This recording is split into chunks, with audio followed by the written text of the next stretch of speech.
Okay, 0 km Kuala Lipis. Okay, dah sampai 0 km ketiga untuk hari ni. So, inilah maklumat dia. Okay. So, informasi batu 0. Okay. So, ada jarak. Oh, tapi yang Kuala Lipis ni grand eh. Okay, ni pejabat pos macam biasa. Pejabat pos sebelah batu 0 km.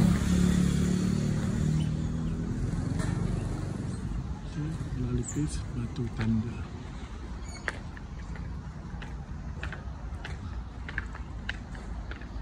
Zero